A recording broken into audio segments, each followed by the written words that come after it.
ولقد أرسلنا نوحا إلى قومه فلبث فيهم 1000 سنة إلا 50 عاما فأخذهم الطوفان وهم ظالمون فأنجيناه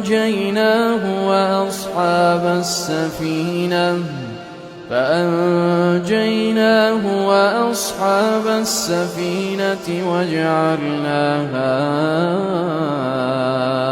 آية للعالمين.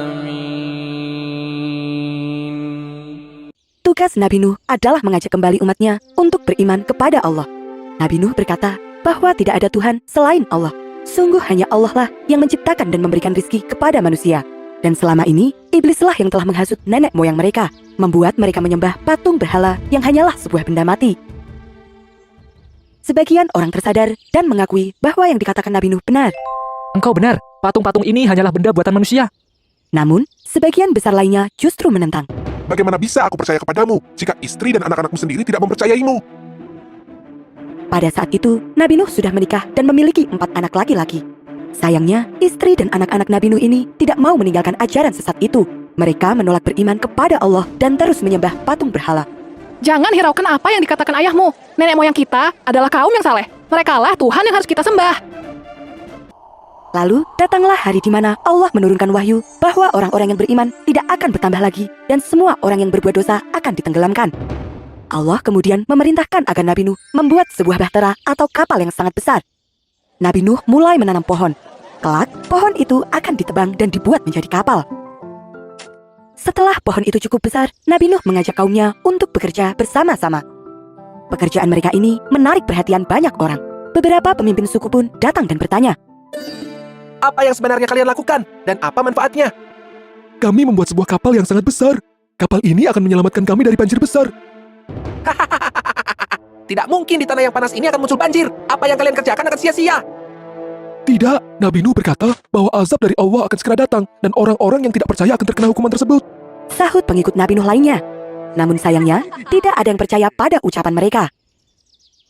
Kapal yang sangat besar itu akhirnya selesai dibuat. Di dalamnya, ada sebuah lumbung yang sangat besar untuk menampung bahan makanan serta kandang-kandang untuk menampung para hewan.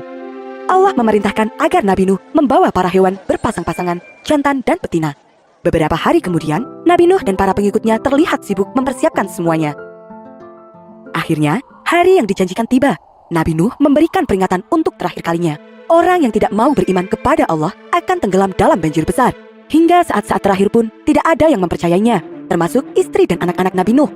Maka, Nabi Nuh mengajak para pengikutnya untuk naik ke atas kapal dan menutup pintu kapal rapat-rapat. Orang-orang yang sejak tadi berkerumun di sekitar kapal mulai bubar untuk pulang ke rumah masing-masing. Tidak akan terjadi apapun. Marilah kita pulang ke rumah masing-masing. Namun, dugaan mereka salah. Dengan cepat, langit yang tadinya cerah berubah menjadi gelap. Hujan lebat pun turun disertai dengan petir yang menggelegar. Hujan badai turun selama beberapa hari berturut-turut. Air mulai menggenang semakin meninggi. Orang-orang panik dan berusaha mencari tempat berlindung. Mereka berlari ke bukit-bukit dan gunung-gunung. Namun, kemanapun mereka pergi, air terus menggenang. Mereka mulai menyesal karena tidak mempercayai ucapan Nabi Nuh. Hujan badai dan angin topan terus berlanjut dalam waktu yang sangat lama. Banjir besar sungguh terjadi. Dalam peristiwa itu, hanya kapal Nabi Nuh saja yang berhasil selamat. Kapal Nabi Nuh terus terombang-ambing di tengah ombak besar, hingga Allah menurunkan perintah kepada langit untuk menghentikan hujan dan memberikan perintah kepada bumi untuk menelan semua air.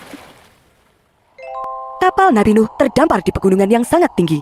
Setelah keadaan aman, Nabi Nuh turun dari kapal dan mengucapkan syukur kepada Allah Subhanahu wa Ta'ala atas segala perlindungannya. Sebagai bentuk rasa syukur, Nabi Nuh dan para pengikutnya melakukan puasa. Peristiwa itu terjadi pada hari ke-10 Muharram atau dikenal dengan nama Hari Asyura. Nabi Nuh berdakwah di bumi ini selama 950 tahun. Perjuangannya sungguh panjang dan berat. Hingga akhir sebelum peristiwa banjir besar itu terjadi, pengikut Nabi Nuh hanya berjumlah 80 orang. Nabi Nuh melepaskan semua burung-burung dan binatang-binatang lainnya. Para hewan itu pun menyebar ke seluruh penjuru. Begitu pula dengan kaum Nabi Nuh.